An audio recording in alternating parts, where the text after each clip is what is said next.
Boa tarde, pessoal. Bem-vindos à TV Facebook, à TV Orkut, a canal 21 da NET.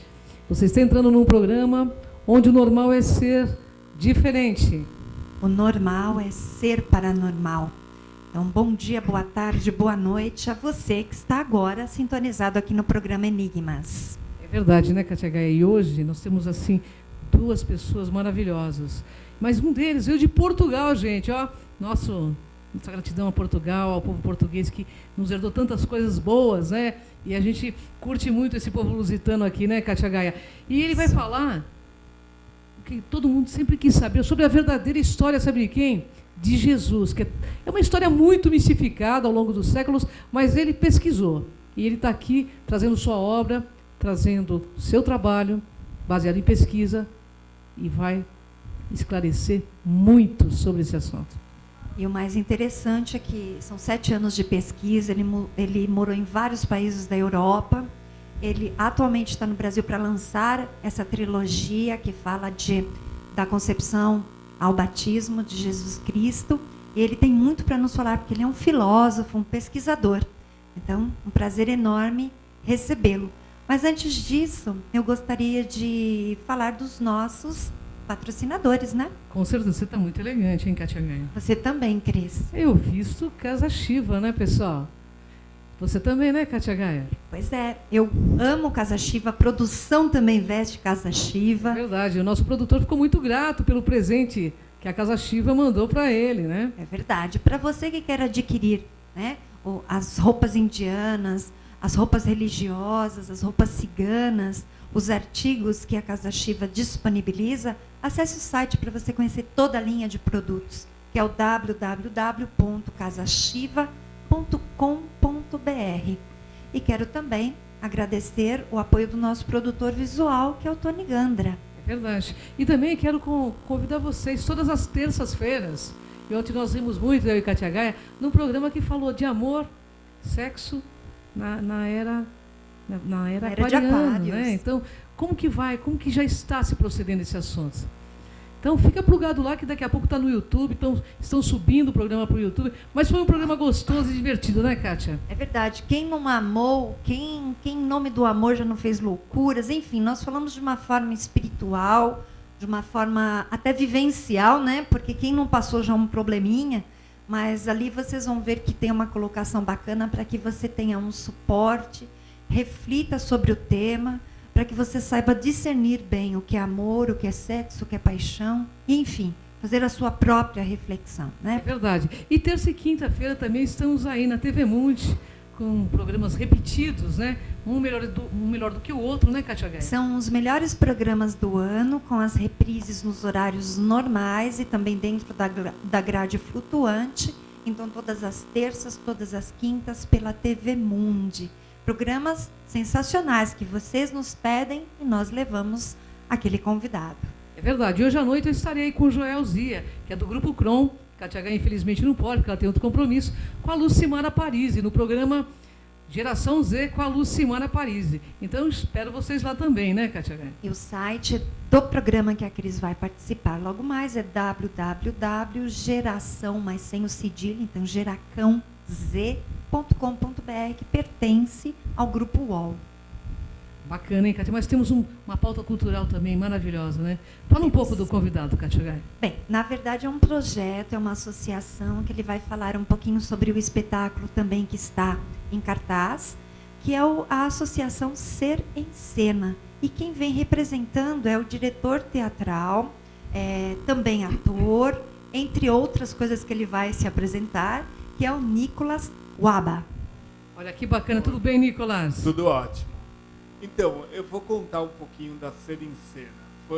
Surgiu há 11 anos atrás.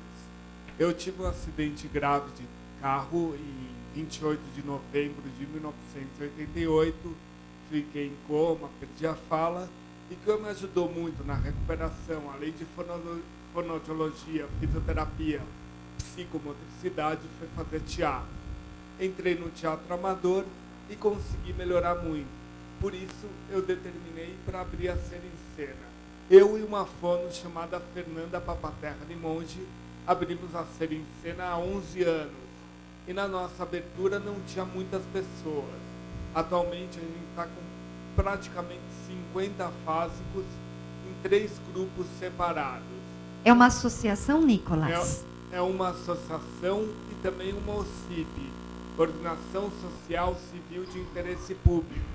O que significa isso? Você pode pegar alguns patrocínios de empresas que, em vez de pagar para o governo, pode pagar para a nossa associação. Olha, que bacana. Bacana. Hein, Então, Nicolas? através da sua experiência pessoal, você montou a associação com as artes, né? Que realmente a arte cura, né? Com certeza, né, Cátia? Exatamente. Cura muito e foi uma coisa que me ajudou muito na minha recuperação. Quando eu entrei num teatro amador chamado Atira, que é de um amigo meu chamado Hélio Braga, eu não falava quase nada e falava parecendo um bêbado. Ele virou e falou para mim, você vai entrar numa peça minha chamada Marinho Marinheiro, você vai ser um marinheiro bêbado, uma peça infantil. Eu fiz e fiquei todo contente. E no decorrer do ano fiz outras peças e depois de uns 4 anos ele virou e falou, agora que você está bem, quero que você faça a peça O Burguês Fidalgo e você vai ser o Cleonte que se apaixona pela filha do burguês. Eu falei, nossa, que papel interessante. Cheguei na minha casa, eu li tudo, eu falei, como que eu vou conseguir decorar isso? Entreguei para ele na semana seguinte, falei, muito obrigado por me dar esse papel, mas eu não vou ser capaz de decorar. Ele falou, você não só vai ser capaz de decorar, como você vai ficar surpreso no final.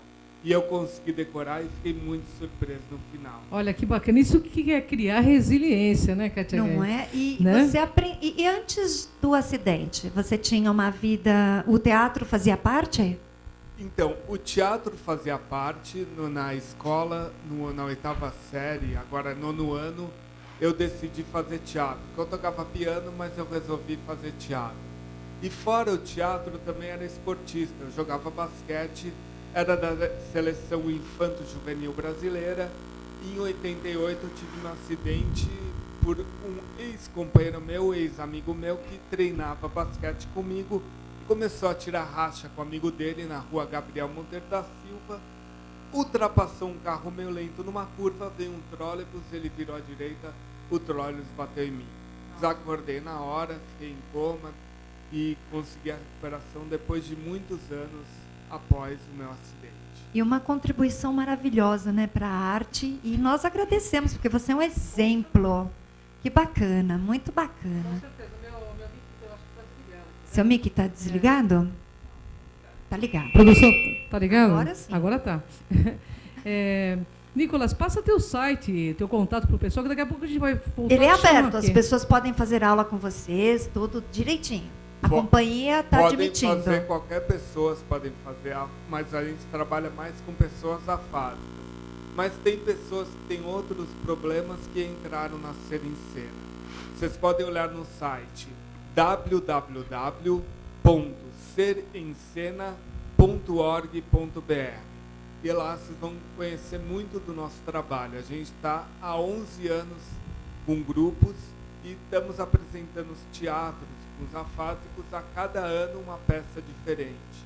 Nesse ano a gente vai apresentar uma peça chamada O Grande Baile, em que entra... Você vai falar já dela. Tá, desculpa.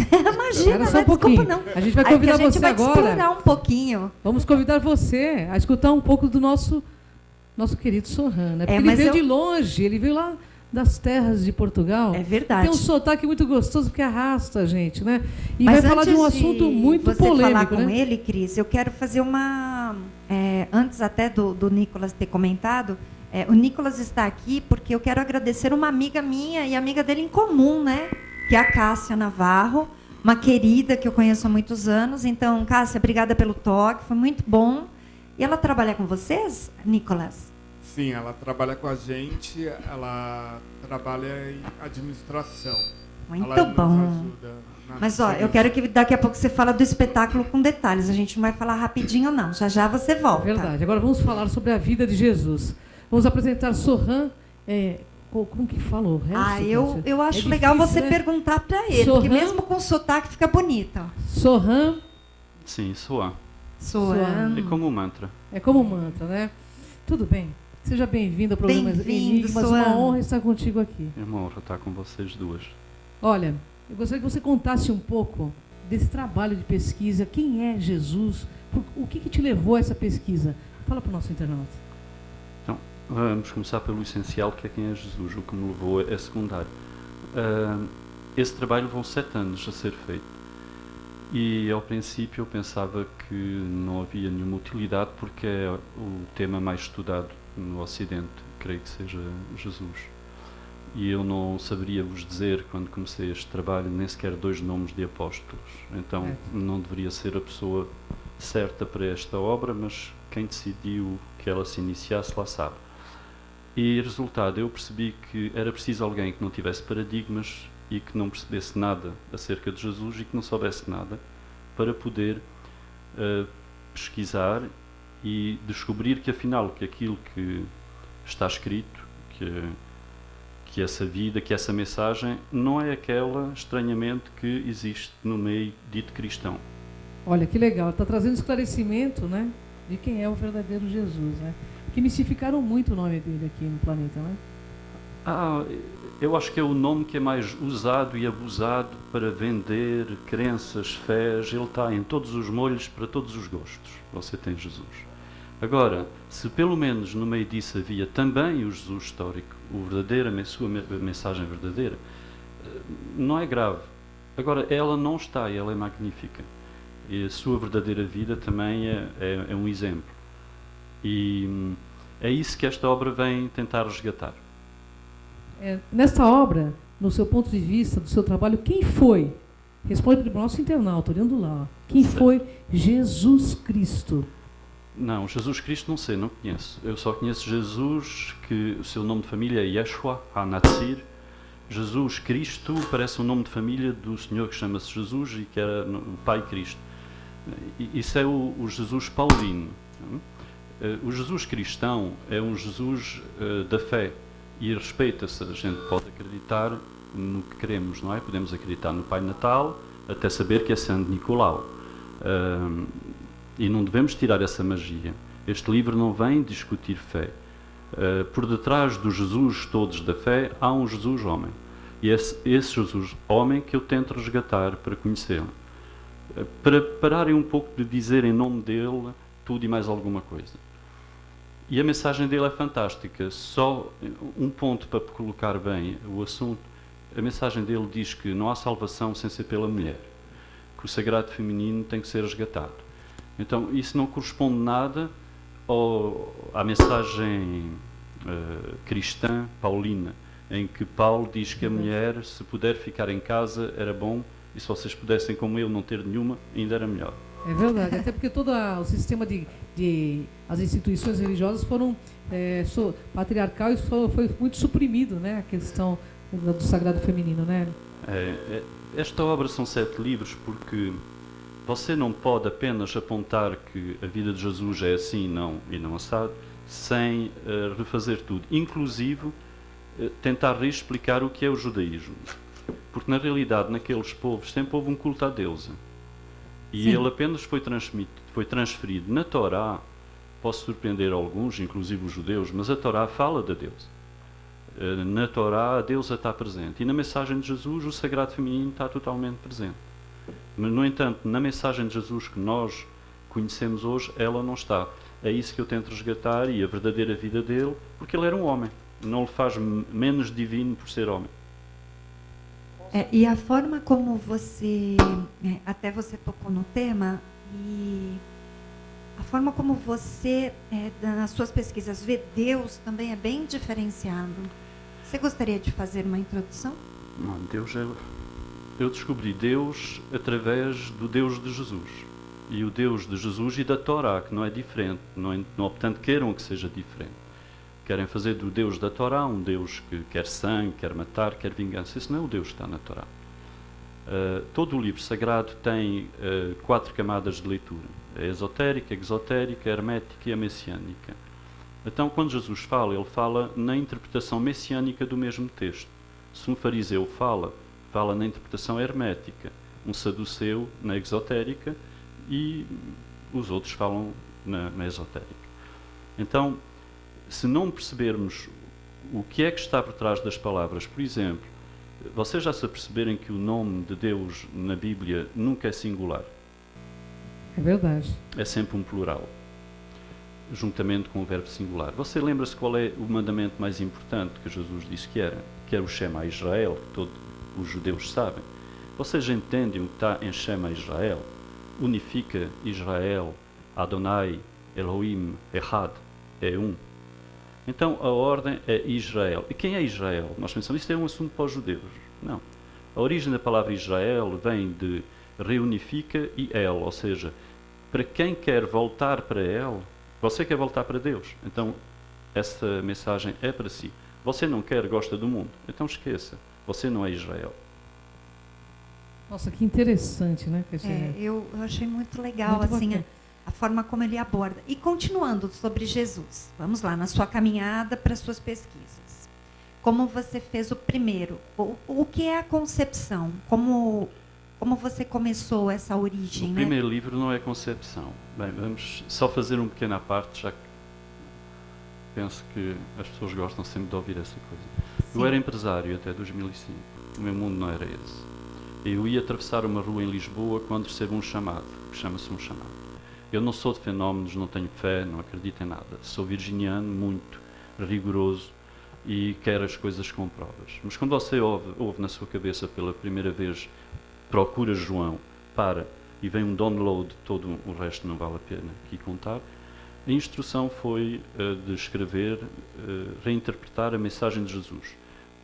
Eu fiz isso, fui obediente, levou-me um ano. Quando acabei ao fim do ano de fazer esse primeiro livro, que nem sequer está aqui nestes, que tem como título o Evangelho de Jesus ou o Livro do Cordeiro, essa mesma instrução me disse que tinha que fazer só uma introduçãozinha, explicar qual era a vida. E a introdução virou 7 livros. Nossa, hein? Eu tenho uma pergunta que eu acho que é bem pertinente. De uma forma resumida, óbvio, porque nós estamos num programa de TV, o que Jesus pretendia com o trabalho dele? Porque, pelo meu ponto de vista, ele pretendia tudo menos que virasse uma religião, pelo que eu entendi. Não, sim. A religião surge com Paulo, nem sequer com os discípulos dele. Jesus não pretendia nada. Jesus era um judeu, ele era líder da subseita farisaica dos nazireus depois da morte de João. Ele recebeu um chamado, João ainda estava vivo quando ele recebeu um chamado, receberam com uma diferença de poucos meses, um chamado messiânico, e ele estava no cumprimento desse chamado messiânico. E antes disso ele era um judeu da subseita dos nazireus. Por isso é que ele tinha o cabelo comprido, que era proibido aos homens judeus. E sua mensagem foi cumprir esse chamado. E esse chamado tem a ver com o retorno à casa. Não tem a ver com melhorar o mundo, não tem a ver com tornarmos todos mais bonzinhos, não tem a ver com subir para a dimensão X ou Y, tem a ver com voltar para casa. Muito legal, hein? Voltar para casa. Todos nós vamos voltar um dia? Eu acho que todos nós temos saudade do Pai. Por isso, há uma passagem que diz que seria retirado do povo hebreu essa missão e seria entregue a outro povo. Essa outra nação é chamada nação portuguesa no conceito do Quinto Império. Ou seja, o brasileiro é português no conceito do Quinto Império. O que é que diz se alguém é português ou não? É a saudade do Pai. Então, se você é americano, italiano, português, brasileiro e tem saudade do Pai, você é português no sentido do Quinto Império. Por isso eu vim editar aqui os livros no Brasil, porque eu estava escrevendo lá e só soube que tinha que ser aqui porque tinha que corresponder a uma profecia do Padre António Vieira, que é o grande profeta do Quinto Império. Bem, muito interessante até. E eu sei que essa trilogia você está finalizando o terceiro livro. Sim, o próximo livro, que é do Deserto à Cruz, vai contar o que se passou na morte. São mais de 100 revelações. Aquela que vai abalar mais da estrutura que nós chamamos cristã é a revelação de quem esteve por detrás da morte de Jesus. Eu não vou só indicar, vou apontar, vou demonstrar e vou comprovar com o quarto livro que vem a seguir. E isso não vai deixar pedra sobre pedra. Nunca foi aflorado pela cabeça de ninguém. Você sabe que sobre Jesus já se inventou tudo, inclusive que ele era um ET. Então, é verdade. Não sei, sobra pouca coisa. Agora, ele era um homem comum, mas o mais grave é porque é que ele morreu assim, de uma noite para a outra. As coisas não estavam Isso não estava previsto, não estava no cenário. E o coitado do Judas não tem nada a ver com a cena. É outro personagem que está acima de todas as suspeitas e que toda a gente admira e adora até hoje. Olha que interessante. Na passagem de Jesus, né, Joshua, né, qual a parte que mais te chamou a atenção nessas pesquisas? Qual é a passagem da história que é contada para a nossa humanidade que mais chamou a tua atenção? Na história que eu descobri ou na história que está contada? Não, na história que você descobriu, porque a história que está contada a gente sabe que é meio história da carochinha, né? E depois eu quero falar um pouco do Quinto Império aqui no Brasil, que é um assunto que eu gosto muito. Certo. Eu acho que aquilo que mais me surpreendeu foi a chave do retorno à casa. Ele deixou-nos a chave. Jesus não é mais um místico como os outros, que só dá uma mensagem espiritual e que dizem façam assim, sejam assim. É tudo muito bonito. A gente quando lê, faz tão bem ao coração. Mas a vida continua a mesma. Ele deixou-nos uma chave. Ou seja, se nós realmente somos coerentes e praticamos aqueles ensinamentos que ele nos deixou, volto a dizer que não tem nada a ver com os ensinamentos cristãos religiosos, nós podemos chegar a abrir essa chave. Só que essa chave abre a porta de regresso a casa, mas não é quando nós quisermos, é sempre nas passagens de era. E nós estamos na passagem, neste momento, entre a era do Filho e a era do Espírito Santo. A era do Espírito Santo é exatamente a mesma coisa que Quinto Império, é outro nome que foi dado quando o Vaticano começou a proibir o uso da palavra e do conceito da era do Espírito Santo. Então, saber que o tempo é agora, que toda mulher que nasceu desde 1940 até agora tem um chamamento, é um templo sagrado. Muitas das mulheres não devem estar a perceber o que é que se passa dentro delas, porque elas têm um impulso para um amor maior nesta era e neste momento, porque elas são o centro do regresso. O problema é que os homens deixarem de saber qual é o papel deles. Eles perderam a arte de ser homem e de servir o sagrado feminino. Então eles têm que se reencontrar com a mensagem de Jesus e aprender o que é ser um ser espelho. Jesus diz, as coisas estão equivocadas. O homem tem que não se fazer homem, a mulher não se fazer mulher, para os dois se tornarem um só. Isso significa que o homem até agora, na alquimia, sempre achou que era o sol e a mulher é a lua. Está errado. O homem não emana nada. A mulher é que tem a capacidade de emanar. E o homem tem que se colocar em espelho diante dela, para refletir de volta, multiplicando. Enquanto o homem não inverter, não baixar do pedestal, para descer à terra, para a mulher sair da terra e subir para a posição da deusa, não vai haver regresso. Olha que maravilha, né, Kátia? Agora, já que ele falou do sagrado feminino, nós vamos falar de uma personagem, né, que acabaram com ela na Bíblia, que é a Maria Madalena, e eu sei que você aborda no seu segundo livro. Sim, Maria Madalena representa a pedra angular, aquela que os construtores rejeitaram. Ela seria, dizemos, a herdeira normal da mensagem de Jesus. E é preciso muita coisa, não são 7 anos, 7 livros, agora imagino, falar isso em pouco tempo, as coisas afluam. É preciso lembrar que Messias não é o Messias cristão. Nós pensamos que Messias é um ser que volta. Nunca foi na tradição judaica e no tempo de Jesus. Messias eram 2. Messias de Israel e Messias de Araão. Convido-os a verem a Bíblia e a perceber que sempre foi 2. Quando Jesus pede em sinal, porque ele às vezes tentava os sinais para ver se tudo funcionava, chama um jumento e um jumentinho, não é para subir os 2. É um para o Messias de Israel, ele, e um Messias para o de Arão, Maria Madalena. Então é sempre um feminino. O Messias de Arão é sacerdotal, o outro é rei. Mas lembre-se, ninguém é rei se um sacerdote primeiro ungir o rei. Ou seja, não há rei homem sem uma mulher ungir o homem rei. Rei sobre o quê? Sobre o seu amor, sobre ela. Então, esse aqui é o reino. E não há reino sem sacerdote. Nossa, muito existiu interessante. uma história, né? entre eles? Sim, eles casaram tardiamente, porque os dois eram ovelhas negras, cada um em sua família. E Jesus era considerado um bastardo. Ninguém ia entregar uma filha a alguém cujos netos iam ficar até a 10ª geração considerado bastardo. E então aí juntaram-se os dois. Tinha Jesus 36 anos, ela tinha 7 anos menos. Ela estava grávida de 3 meses de uma criança que ele não sabia que era feminina, porque ela só nasceu depois, quando ele morreu. Então eles foram esposos, mas mais, eles não foram esposos, eles não se juntaram para formar uma família e ter filhos, mas para cumprir um chamado messiânico, porque há toda uma simbologia. Esse resgate, essa chave, é manifestar no coração do homem e da mulher um amor que nunca subiu ao coração do homem. Então, o cálice, se você aproximar dois rostos e puser uma sombra, você tem um cálice. É verdade. Onde vai derramar esse amor é esse. O primeiro milagre que Jesus fez no Evangelho de João, que é aquele, enfim, que se aproxima mais da mensagem dele nos canónicos, é transformar água em vinho. A gente pensa, então, era um mágico, hoje em dia qualquer um faz isso. E o último, na última ceia, ele apresenta o vinho outra vez e disse: façai isso em memória de mim, ou seja, transformai em sangue.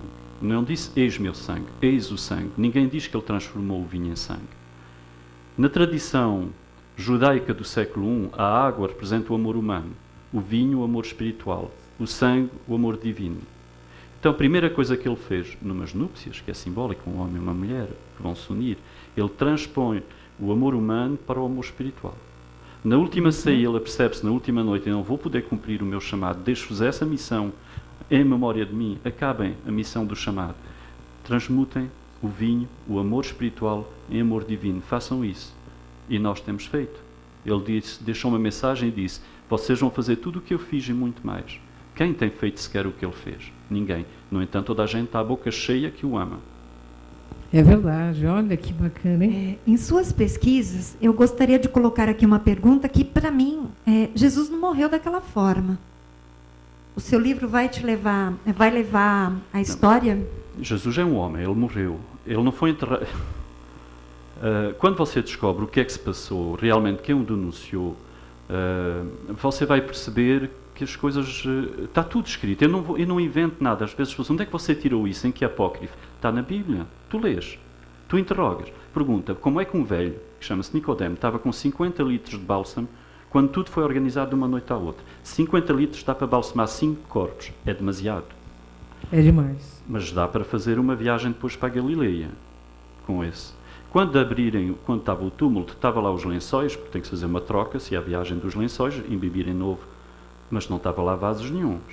Então eles não gastarem os vasos todos. Está uma passagem no Evangelho de João em que ele se encontra com o pai biológico dele, que não é José. José era estéril. O pai biológico dele chamava-se Ebed, ou Abdes, Pandera. A história está toda do pai aqui. Foi um herói, era um grande homem. Ele sacrificou-se por amor. Não é por vontade dele que ele não teve com o filho. A primeira vez que ele pôde estar com o filho tinha 36, 37 anos. E há uma passagem na Bíblia em que ele vai ter com o pai. Ele está à beira do rio Jordão e de um momento para o outro ele vai para as terras de Tiro e Sidom. Nunca foi antes, nunca vai depois, certo? Toda a gente conhece essa passagem. Ninguém se interroga. A Bíblia, diz assim o Evangelho. E ele, ao entrar numa casa, temou ser visto. Olhou de lado, será que estão-me vendo? Mas foi bem recebido. Pergunto, porquê é que eles escreveram isso? Não bastava só dizer que ele passou por lá? De quem você teme ser visto quando é judeu? Entrar na casa de um soldado romano. Ainda que o pai não fosse um soldado romano, fosse um judeu. O pai era um judeu que foi feito escravo, depois alistou-se nas coortas, na primeira coorta síria de arqueiros, e quando você se alista naquele tempo é 25 anos. Então afasta-lo muito tempo. Ele foi obrigado porque ele foi feito escravo. Jesus sobreviveu à crucificação? Então? Não sobreviveu à crucificação, mas isso não tira absolutamente nada. O Jesus que sobreviveu, não, que, como é que se diz, não sei como é que os católicos dizem isso, que reencarnou, que não sei, não sei. Desencarnou. E depois voltou. E isso é isso já é o Jesus de Paulo. Né? Entendi. Nunca, se você fosse dizer isso a um irmão ou a qualquer um dos discípulos, ele ria na cara. Mas como assim? Nunca. Como é que... Além disso, é assim, ninguém desconfia de um homem que chama-se Paulo, que nunca, diz ele, viu Jesus, que só caiu de cavalo, pretensamente, mas isso nem é contado por ele, e que canaliza. E a partir daí ele começa a dizer que ele sabe mais sobre Jesus do que aqueles que viveram com ele. Não é? É verdade. Ele é helénico, estuda até a adolescência em Tarso, a seguir vem fazer aos pés de Gamaliel as coisas, diz que é um zeloso fariseu. Mais tarde a gente o vê como o mais fanático fariseu, perseguir fariseus. Quando ele é apertado um bocadinho mais, já sai o bilhete de identidade romano. Quase parece um político brasileiro, conforme a tendência vira casaca. Na realidade, a história de Paulo mais confunde do que esclarece, né? Porque ele faz toda uma mistificação em torno do nome de Jesus, né? Mas tem que se fazer muitas interrogações. Só mais outras sobre esse menino Paulo, porque todo o Jesus que nós conhecemos vem desse menino.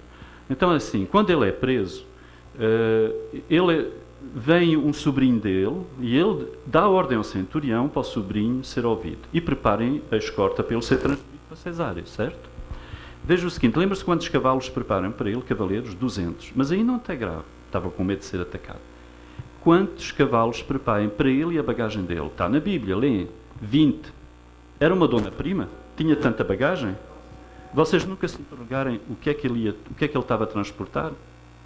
Porque é quando ele chega a Cesárea, ele não é preso, mas sim em prisão domiciliária, e quase todas as semanas o primeiro responsável, o procurador romano, recebe-lo insistindo, para ter parte de alguma coisa que ele transporta. Enfim, e muito mais. Não é, Cachagan? Olha, faz refletir tantas coisas. Então, assim, a Bíblia, o que é? Apontamentos, mas distorcidos. Não, a Bíblia não é um livro feito para ser lido, é um livro feito para ser interrogado, toda ela, inclusive o Antigo. Você não vai ler... Eu estou interrogando mesmo. Então é interrogar. Quando você vê, diz, porquê é que isto está escrito? Nada é gratuito. Nem, por exemplo, nos ditos de Jesus, seja o que for, é gratuito. Vou-vos dar um exemplo.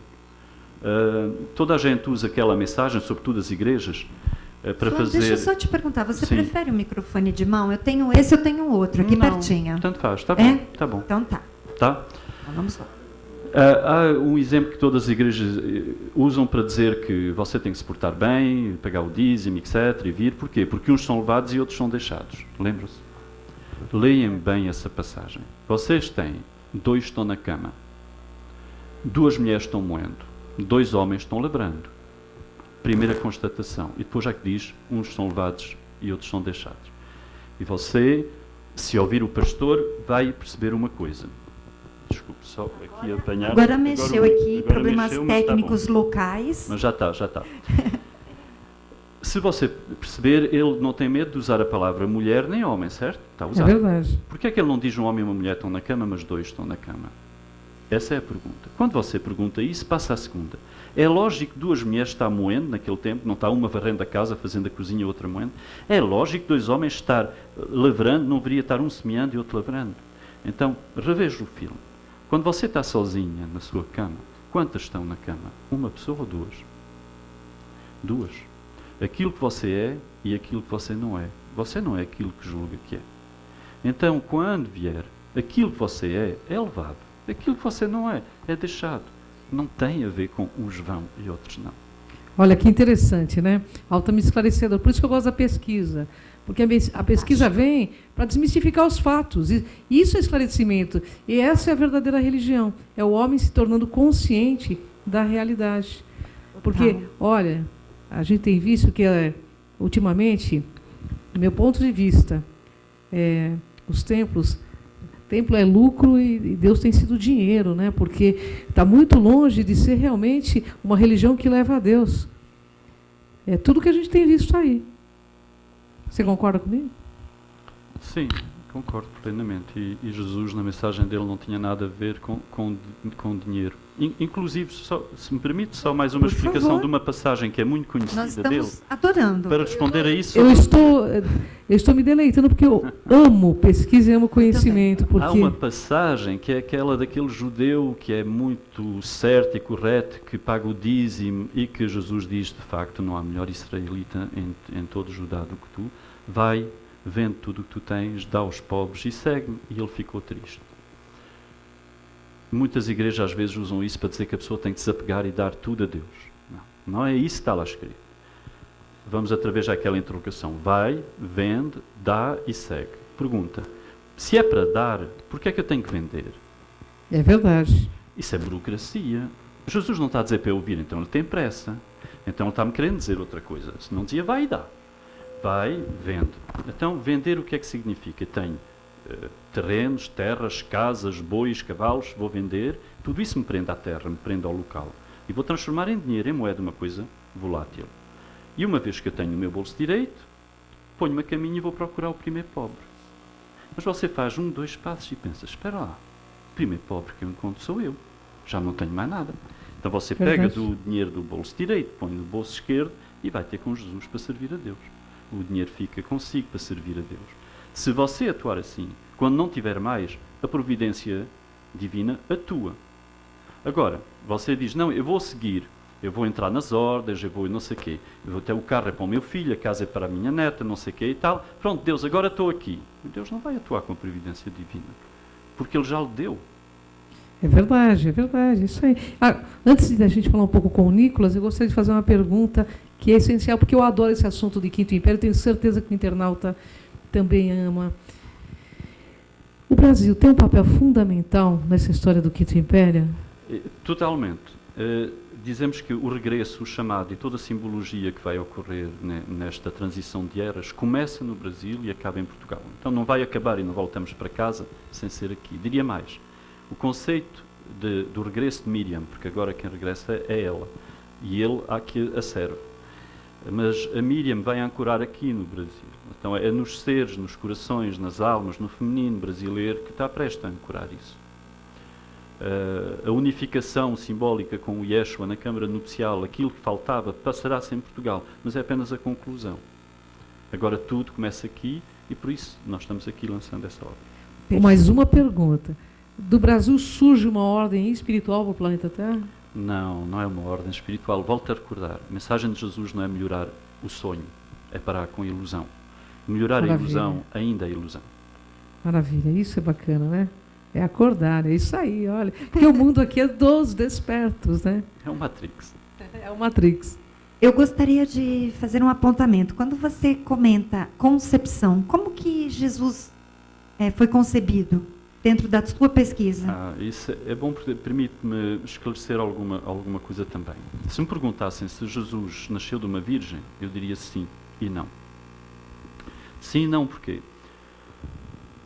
Virgem, quando você lê que ele nasce de uma virgem, você pensa que virgem é alguém que nunca conheceu um homem, conforme nossos paradigmas. Então, se você lê a Bíblia, conforme os paradigmas que tem sobre essas palavras, hoje não vai entender. Virgem, para um judeu do século I, significa uma mulher que não menstruou. Se ela tinha tido relações com homens, mas não menstruava, era virgem. E quantas mulheres vocês não conhecem que tiveram os seus filhos antes da primeira menstruação? Foi o que ocorreu. Ela tinha 14 anos. Ela teve a sua primeira menstruação depois. Então, nesse sentido, sim, ele nasceu de uma virgem. Agora tem uma pergunta polêmica, Kátia Gaia. Que não foi José. Não, não foi. Nem dele, nem dos irmãos dele foi outro. Foi o irmão de José, Clopas. Olha só. E Jesus deixou descendentes, filhos? Mas Sara não deixou descendentes. Olha só que bacana. Sara, porque ele não deu nenhum nome, porque ele não sabia que ia ser uma menina. Super Mas ele polêmico. adorava as crianças e, sobretudo, as meninas. A energia feminina sempre atraiu porque era chave. E qualquer menina, qualquer mulher, qualquer jovem, ele chamava princesa, que é Sara. Então a mãe dele o nome de princesa ou de Sara. Aquela história de Maria Madalena vir para a França? Não. Maria Madalena foi para Alexandria. Você, quando coloca os movimentos das pessoas, tem que colocar dentro do panorama da história o que é que se passou. A um determinado momento em Alexandria houve conflitos. Os judeus tiveram que, alguns deles, sair de lá. Mas ela foi para Alexandria, essa parte está certa. Ela aí apresentou-se ao primeiro responsável judeu, porque é obrigatório, cujo irmão é Filon de Alexandria. Filon de Alexandria tinha um discípulo, chamava-se Cerinto, que ele pediu de acompanhar Maria Madalena para ela relatar a vida de Jesus. Cerinto, mais tarde, alguns teólogos consideram que é o autor do Evangelho de João. Você já reparou que é o único evangelho que fala de coisas que só ela poderia saber? Quem se sabia o que é que se passou no poço com a samaritana, senão a samaritana ou ele? Não estava lá nenhum discípulo, ele não é fofoqueiro, não vai contar. Então, só a samaritana, porque a mulher que chora nos pés, que unge a cabeça, e a samaritana é a mesma. Olha que interessante. Mas o assunto é muito legal, né, Kátia Gaia? Nossa, tem um monte de perguntas. Nossa, mas vamos falar um pouquinho mais com o Nicolas, Vamos né, sim, gente? claro. Nós vamos deixar. Quem Só sabe o Nicolas pouquinho, tem... tomar uma Eu acho uma que o aguinha. Nicolas tem até algumas perguntas aqui, né? Com Porque a certeza. curiosidade instiga, né? Nicolas, agora nós gostaríamos que você falasse, por favor, do espetáculo que a Associação Ser em Cena está disponibilizando para o público. Então, nessa nova peça que a gente vai apresentar no dia 18 e 19 de dezembro no Teatro Brigadeiro, nós usamos muita dança, além de teatro. Por quê? Porque em 2011 eu fui ter um curso com um americano chamado Alito Alessi, ensinando dança ability. Em português, habilidade de dança, e virou Dança Sem Fronteiras, que considera todas as pessoas capazes de dançar. Então é um negócio muito interessante. Se a pessoa só pisca o olho, você pode dançar com essa pessoa. A gente abriu esse grupo, e eu abri esse grupo, e também tem dança nessa peça. E o que a gente determinou é fazer de 1950, porque tem muitos afásicos que têm mais idades e lembram muito da época de 50. Estilo, tem um afásico que lembra dessa época, que ele tinha 3 namoradas que ia em 3 bailes diferentes, com as namoradas em cada um dos bailes. Então a gente tira sátira dessa época e faz essa peça muito divertida. E o que a gente quer determinar para todos é humor. Não queremos ter tragédia, drama, porque eles já são tristes com a vida. Então a gente quer trazer o bom humor para dar um astral e eles conseguirem melhorar. O grande baile, né? É isso aí, né, Kátia? O grande baile. No exatamente. Teatro Brigadeiro, dia 18 e 19 de dezembro. É exatamente às 21 horas. Aí vocês podem procurar no site www.serencena.org.br, que lá fala também sobre a peça que a gente vai apresentar. Eu sei que você veio vocês estavam lá ensaiando, e eu quero saber do seu personagem. Então, o meu personagem é como se fosse o dono do baile. Então, por que eu entro na peça? Por 2 motivos. Eu sou um ex-afásico em que não falava absolutamente nada e consegui recuperar, além de fono, fisioterapia, psicomotricidade e outros cursos que eu fiz em outras partes, foi fazer o teatro. Então, o que eu acho? Eu entrando e dando um auxílio para os afásicos, eu posso auxiliar eles quando eles esquecem uma fala, eu posso recuperar a fala dele em cada momento. Então eu entro nessa peça. Inclusive teve uma peça muito antiga, a primeira peça, Reconstruindo a Palavra, que tinha uma conversa num bar entre 2 afásicos, e um afásico que está bem, ele esqueceu. E ele virou e falou: me deu afasia. O público começou a rir achando que estava no texto, mas não estava nada disso no texto. E eu falei atrás o que ele tinha que falar, ele não me escutou, mas conseguiu terminar. Eu virei e falei: ufa, pelo menos deu para terminar a peça. Que trabalho bacana, né, Kátia Gai? Não é? É bacana porque a arte cura, né? Na realidade... Então você traz a dança e você traz também a interpretação para este público. Exatamente, porque a Ser em Cena atual existe 3 coisas principais. O principal é o teatro, sem dúvida. Mas teve o coral também, que foi uma fono chamada Sandapela, que ela também foi no congresso lá em 2001, lá em Montreal, no Canadá, e ela viu uma peça de afásicos e viu o coral. Ela falou: deixa eu trazer o coral para cá. Então ela se uniu com a nossa associação e temos teatro, coral e dança para todos os afásicos. Eles se sentem muito contentes em fazer isso.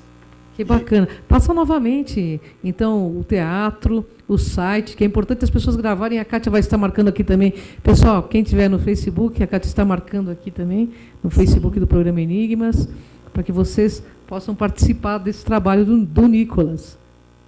Exatamente. O site é www.serencena.org.br.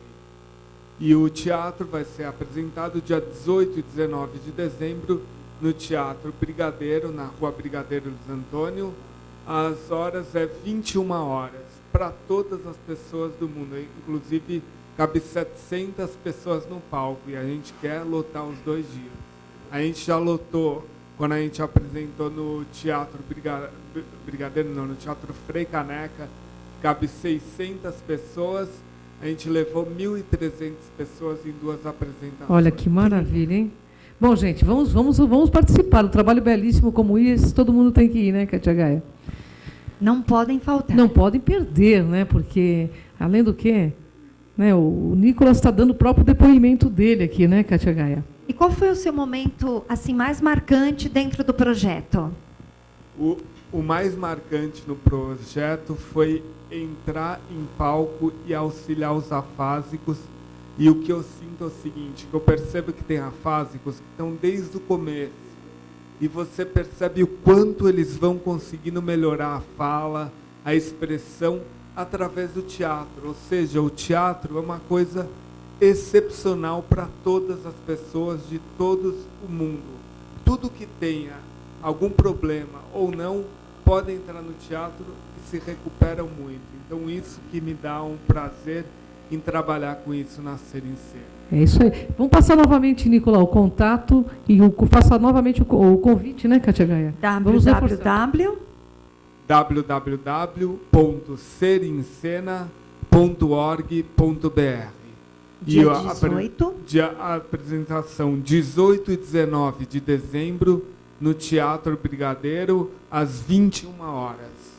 Bom, pessoal, agora a gente volta aqui com o Sohan, né? Isso. E eu tenho uma pergunta especial, porque o internauta está mandando um monte de mensagem aqui. Sohan, qual é a mensagem, baseado em toda essa pesquisa que você fez, que você mandaria para o nosso internauta de tudo que você estudou? Se ele é homem,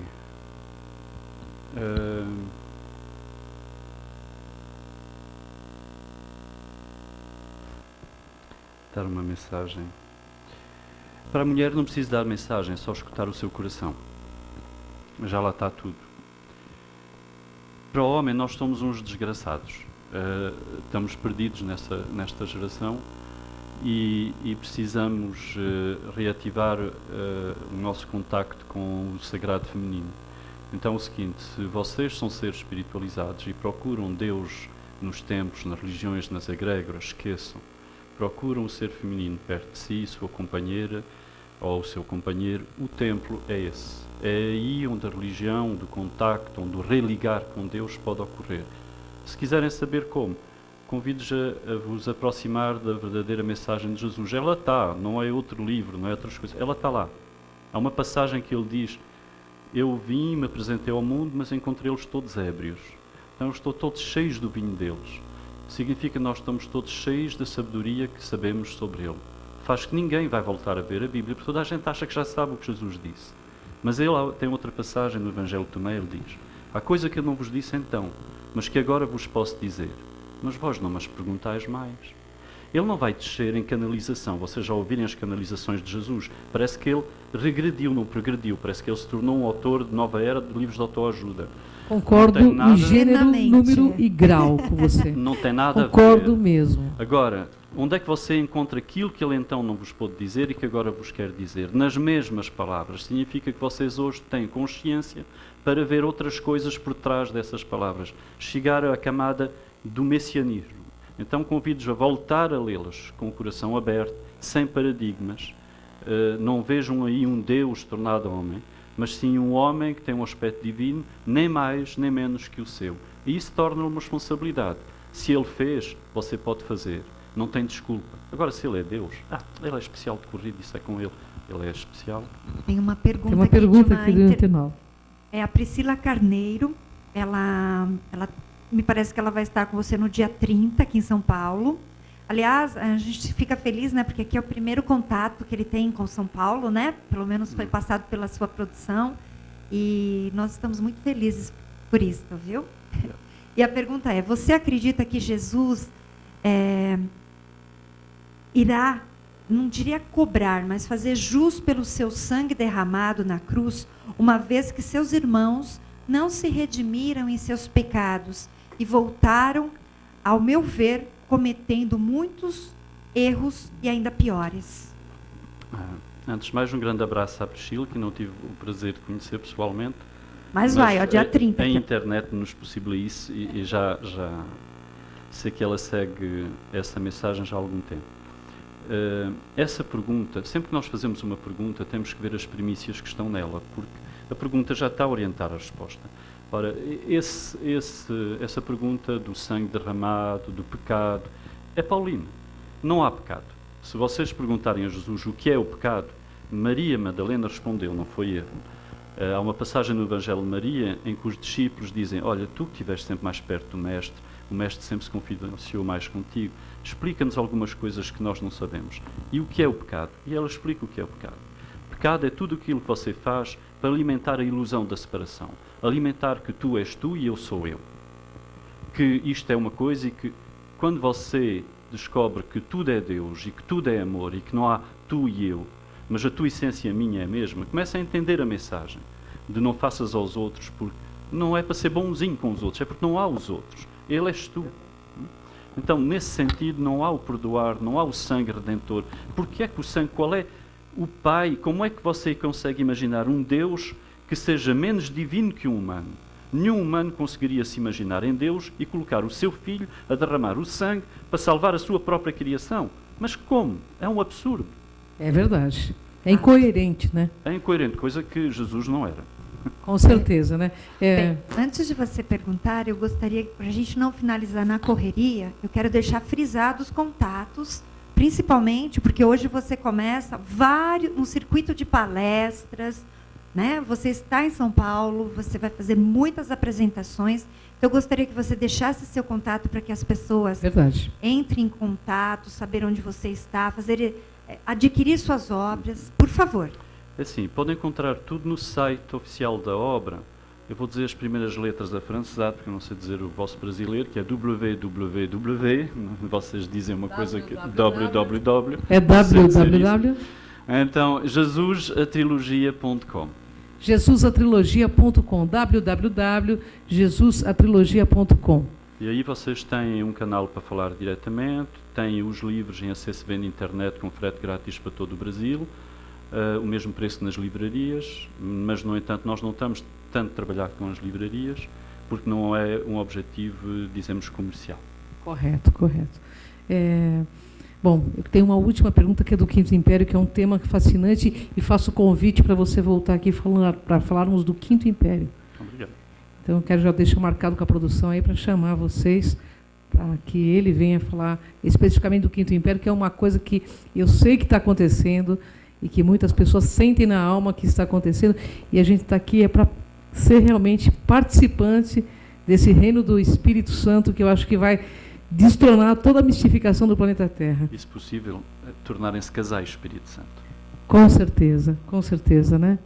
Que hoje em dia parece que as pessoas perderam o conceito de unidade. O que você falou aqui da questão do pecado é muito importante, que as pessoas esquecem que todos somos um, de fato. Porque as pessoas falam muito bonito nos livros, né? Todos somos um, mas na atitude não é assim que as pessoas agem. E esse é um grau de incoerência muito sério, né? Porque todos somos um, parte no princípio, então, eu sou todos. E todos somos um significa que nenhum de nós é. Só Deus é. É verdade. Bom, aceito o convite do Quinto Império para vir falar. Sim, desde que seja durante o tempo que ainda estou aqui, porque agora vou voltar a partir de quarta-feira para São Luís para acabar a edição do próximo livro. E porquê São Luís? Poderia ser, tem a ver com o Quinto Império. Porque... Não são os lençóis. Não foi por acaso. Enfim, é o seguinte, você nunca pode seguir uma profecia senão não ocorre nada. Você, em primeiro, escuta o seu coração, atua, tenta perceber porque é que fez uma coisa e descobre que está na profecia. Foi assim que aconteceu, porque é que eu fui para São Luís. São Luís, porque o Padre António Vieira, que é o grande profeta do Quinto Império, e Fernando Pessoa também é um grande profeta do Quinto Império, mas o Padre António Vieira disse que um dia, quando a verdade voltaria da terra da mentira, a terra onde o sol mente, Ema, como Maranhão. E não só, também tem a ver com São Luís. Vocês sabem que o conceito do Quinto Império, ele teve que o justificar através, porque na realidade é a continuação do Espírito Santo, ele o justificou através de um texto de Luís Camões, que é a Ilha dos Amores. E o nome de São Luís é a Ilha do Amor. Onde dizem que Dom Sebastião, que é a personagem do Messias que volta, teria albergado com sua corte, é nos lençóis do Maranhão. E conta a lenda que por baixo de São Luís está uma serpente que procura encontrar a cauda para os tempos do fim. Então São Luís é um dos pontos onde no Brasil começa a preparação do Quinto Império, que se inicia todo aqui na terra do Brasil. Que Então, maravilha, que né? germine, né, respostas aos nossos questionamentos, porque realmente a Bíblia para mim é isso, questionamento o tempo todo. E eu agradeço imensamente, né, a oportunidade de compartilhar. Nós queremos agradecer a Marjorie, que foi quem fez esse contato, que está lá na Bahia. Muito obrigada. Gratidão, Sohran, uma Porque é a honra rede, enorme né? estar com você. E eu estar com duas energias femininas tão lindas. Muito Obrigado. grata. E espero que você possa voltar muitas vezes no Enigmas, não só aqui, como na TV Multi. O ano que vem nós temos uma novidade enorme, porque eu e Kátia Gaia estaremos em TV aberta, né, Kátia Gaia? Sim. E nós queremos levar esse assunto para a TV aberta, para que a gente possa realmente fazer florescer, através da nossa energia, que é a energia feminina, né, o Quinto Império nesse país, nesse planeta chamado Terra e nessa terra chamada Brasil, né, Kátia Gaia? Com certeza. Bem, se você quiser deixar a sua mensagem final, nós estamos quase no fim do programa. A mensagem final é dirigida às Miriams que estão ancorando, à Miriam que está ancorando em cada ser feminino. Escutem o vosso coração, não tenham medo de responder a esse chamado messiânico feminino, porque isto é a era da mulher, a era do Espírito Santo. O Espírito Santo em hebraico nunca foi masculino, é feminino, é Ruach, o santo dos santos no templo de Jerusalém, onde descia a Shekinah, a presença de Deus, é uma representação feminina. Vocês lembram-se que frente ao santo dos santos tinham a menorá, e essa menorá, que é 3 chamas de um lado, 3 do outro, são as duas trindades, Messias de Israel, Messias de Arão, que iluminam para o centro, unificando no amor. E ela representava uma árvore. A Deus oculta na Bíblia, também era oculta como uma árvore, como um tronco.